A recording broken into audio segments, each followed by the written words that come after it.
The world of tennis is no stranger to coaching debates, but few players have sparked as much discussion around the topic as Emma Raducanu. Since her historic breakthrough in 2021, the British star's frequent coaching changes have kept fans and analysts talking.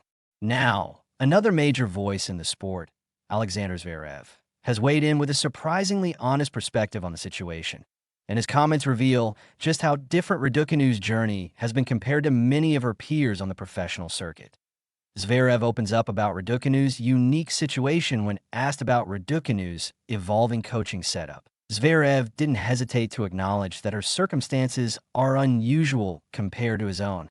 The German star, known for his consistency both on and off the court, admitted that the way Raducanu approaches coaching is something he personally cannot relate to.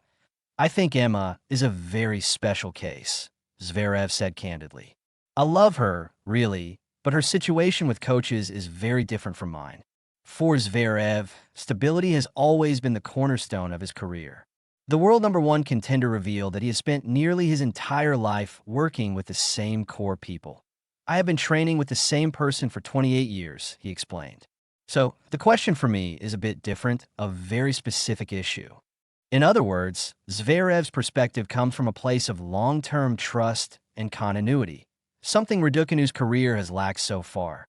A lifetime partnership behind Zverev's success. One of the defining elements of Zverev's career is the family foundation behind it. His father, Alexander Zverev Sr., has coached him since childhood and remains a central figure in his development.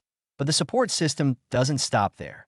His mother, Aryna Sabalenka, and his brother, Misha Zverev, are also deeply involved in his career, creating a close-knit team that has helped guide him through the ups and downs of professional tennis. That continuity has played a major role in Zverev's rise to the top of the men's game, even though he has occasionally worked with legendary coaches like Juan Carlos Ferrero, Ivan Lendl, and David Ferrer. Those collaborations have always complemented, rather than replaced, his core team, but that's why Raducanu's constantly changing coaching landscape feels so foreign to him. Raducanu's coaching carousel continues for Raducanu. Things have looked very different since bursting onto the scene with her incredible victory at the U.S. Open in 2021. The young star has cycled through a remarkable number of coaches, reportedly around 9 in total. Her most recent partnership with Spanish coach Francisco Roig ended earlier this year, after the two began working together in August. Their collaboration came to a halt shortly after the Australian Open, where Raducanu suffered a surprising second-round defeat to Anastasia Potapova. Despite the split, Raducanu later revealed there were no hard feelings between the two. According to the British star, the separation came down to differing tactical philosophies rather than personal conflict. A new coaching philosophy instead of immediately replacing Roig with another full-time coach. Raducanu has decided to experiment with a more flexible approach. The former Grand Slam champion has hinted that she may move away from the traditional full-time coaching structure entirely, opting instead to consult multiple experts depending on her needs. At the Indian Wells Open, she reunited with Mark Petchey, a respected tennis analyst and former coach, on a temporary basis while he continues his broadcasting work.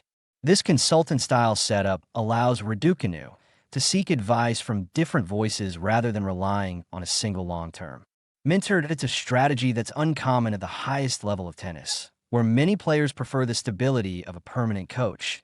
But Raducanu appears determined to carve her own path. Sabalenka shares her honest reaction. Raducanu's unconventional strategy hasn't gone unnoticed by fellow players.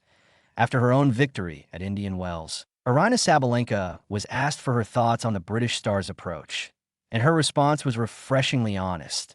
Sabalenka admitted that she personally prefers a stable coaching relationship, but acknowledged that every player operates differently.